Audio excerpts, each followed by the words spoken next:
Hi there, welcome to DevLog 0 of a game that I am working on called Rogue Elements. At least that's the working title. Before we get started, I just wanted to lay out the 3 reasons that I'm starting this devlog. 1, I want to be transparent. My second reason for starting this devlog is to help inspire any of you out there who want to make a game for yourself. I know that following along with somebody else's journey can really help you along in yours, so I hope that I can help you out with that. And reason number 3 actually ties back to reason number 2, in that I actually want to make this game, but it's hard to keep myself committed to it. So this is going to be a commitment device so that I can share along my journey with you guys. And you guys can keep me accountable. So, first things first, we want to open up Google Docs or Microsoft Word. I use Word because that's what I prefer. Depending on who you are, this might be really fun, this might be really boring. Either way, you need to get started with this step. There's a terrible thing that plagues us all as indie developers called scope creep.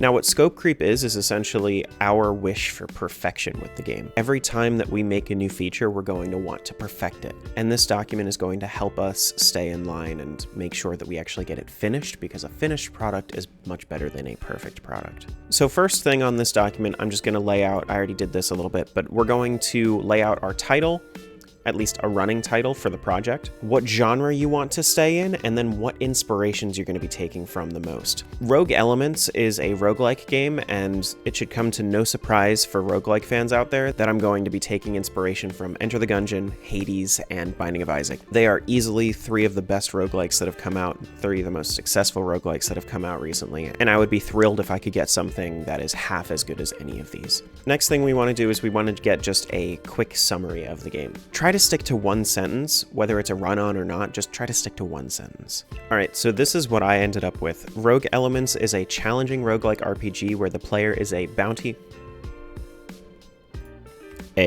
hunter. Rogue Elements is a challenging roguelike RPG where the player is a bounty hunter looking to bring escaped criminals to justice in a world solely populated by elemental beings.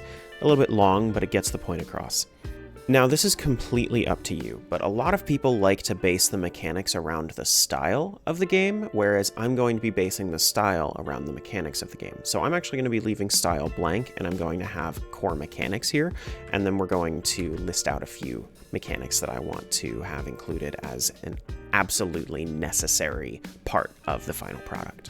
So this is what I came up with for my core mechanics. So I have the 5 elements that the world is built on: air, earth, water, light, and dark. I have the 5 weapons that I want to be able to be infused with those elements. So I can have like an air sword or an air dagger or a light staff or a dark maul.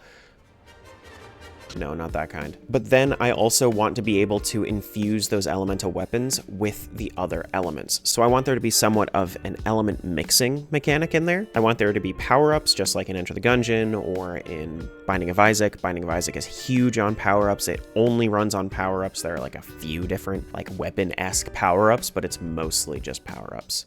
And then above all else, I need procedural dungeon generation. If you don't have procedural dungeon generation, then it's not a roguelike. At the very best, it can be a roguelite. Actually, I already have the procedural dungeon generator already made. That's kind of why I'm making this devlog, so I can show that in the next video. Speaking of which, if you're still here, be sure to like this video and subscribe so that you can get more of these devlogs in the future. So just to cover all my bases here, I just put an example of a style in. This is probably not going to be my style, but I just have like cartoony, lighthearted, cute, cell shader, low poly. These are just descriptor words that you can use to help you along whenever you are looking to design something for your game. So if you're looking to make like a boss that's super gory and big and burly, it's just going to slice you in half. That's probably not going to fit very well within the cute style.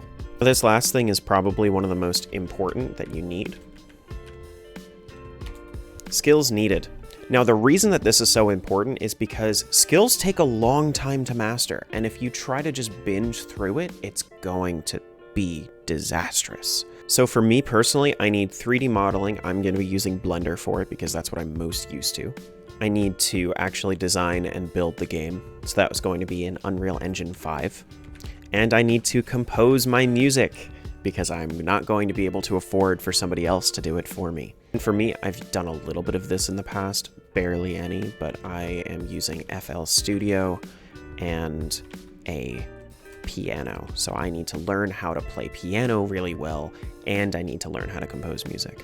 Now you can continue to come back to your skills needed section and just add more and more. That way you have a good understanding of everything that you need. This is everything that I have for right now and everything that I'm currently working on. But like I said, getting this into perspective super early is so important, because if you know what you need to learn, then that way you can actually spend the proper time to slowly learn it over the course of your game development journey. Instead of trying to binge it, it's not going to work. I promise you, you're going to burn out and you're going to fail if you binge learning any of these skills. Do it slowly, do it gradually.